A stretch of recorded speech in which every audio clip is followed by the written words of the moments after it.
Ndị be anyị ekene m unu nke onye chiri ya zere. Ekpere m bụ na ọ ga-adịrị nwoke mma dịkwazịrị nwaanyị na mma. Anyị ga na-eje eje na-abata abata, ngwa anyị ji eko agaghị akọ mụ na gị. Ụzọ anyị ga-abụ ụzọ mmiri nwanne m, ọ gaghị abụ ụzọ nkụ. Aka m bụkwa nwanne ụlọ nwaanyị Oriakụ Uju Anyanwụ, onye nkụzi Igbo n'iru akwụkwọ abụmụta asụsụ Igbo. Biko ọ bụrụ na ị naghị esonyere m, gbanị ya na-esonye m n'iru akwụkwọ abụmụta asụsụ Igbo, maka na ọ bụ mmadụ ka eji aka.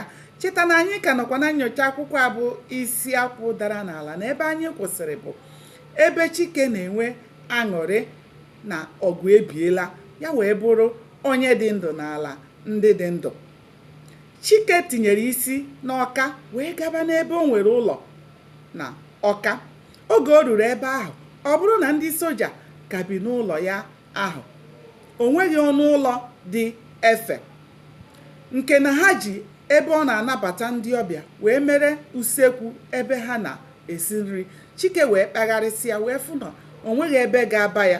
O wee gakwu otu onye agbata obi ya nwere ụlọ wee yọọ nwoke ahụ ka onye ya otu ọnụ ụlọ ka ya biri.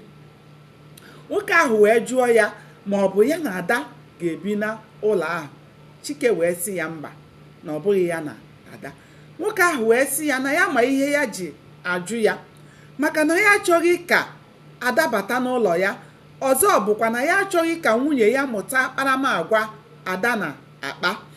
Chike wee kwe ya nkwa na Ada agaghị eso ya biri. Nwoke ahụ wee sị ya na ọ bụrụ na Ada mesịa bata na ya bụ ụlọ, na ya ga-achụpụ ya. Chike wee biri na be nwoke ahụ. Chike mesịrị wee gaa ebe ọ kọrọ ugbo tupu ha agba ọsọ ọgụ. O wee bụrụ na akpụ ọ kọrọ ebe ahụ ka dị. Chike wee bido wee si ebe ahụ wee na-eforo akpụ wee gaa na-akwọ garị wee fụ ihe o ji na-eleta onwe ya anya. Dịka anụsịrị ọgụ, agụọ dị ebe niile ka Chike na-eforo akpụ ka ndị ọzọ sikwa otu ụzọ na-eforo nke ya, maka na ndị mmadụ na-ekwu na ugbu a alụchara ọgụ na o nweghị ihe nke onye nwee iche, na ihe ọbụla fọrọ ugbu a bụ nke onye ọbụla.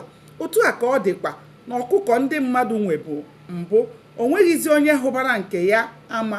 Ugbu a ihe ha na-eme bụ onye hụrụ ọkụkọ chụba ya nwude, o gbuo rie. Otu a ka ndị soja ahụ bikwa n'ụlọ Chike si eme. Ha fụ ọkụkọ, ha chụba ọkụkọ, ha gbuo ya, ha erie. Otu a ka ha si eme wee ruo otu ụbọchị, Okechukwu wee wuchie n'Ọka. Okechukwu wee kpọrọ ụmụ Chike abụọ na nne ha wee wuchie n'Ọka. Obi aṅụrị wee jupụta ebe niile. Chike wee na-amakụ ha n'otu n'otu, na-ekene Chukwu na ha niile dị ndụ. Mana ọ fọrọ otu onye bụkwa na onye ahụ ọ bụ Ada.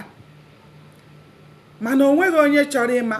Ụfọdụ na-ajụ ebee ka ọ nọ. O nweghị onye ma ebe Ada tiri isi. Ọṅụ wee jupụta n'ezinụlọ Chike.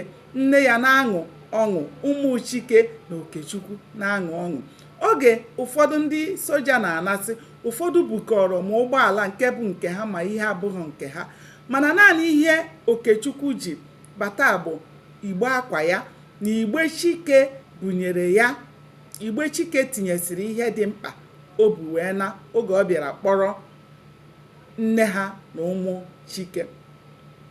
Otu a ka ha si wee nọrọ wee na-achọzi ihe ha ga-eri, kama ihe Chike na-eme bụ ọ bụrụ na agụụ ọgụkata ha, ọ ga-achịrị otu uwe ya garesi ndị soja weta ego ha were na-eri ihe wee na-atụ ndụ mmanụ. Aga m adọbiri ya ebe a nwanne m. Cheta sonyere m ka anyị chọpụta ihe mere n'ime akwụkwọ abụ isi akwụ dara n'ala. Aka m bụkwa nwanne ụlọ nwaanyị Oriakụ Uju Anyanwụ, onye nkụzi Igbo. Ndewonu, ka o mesịa.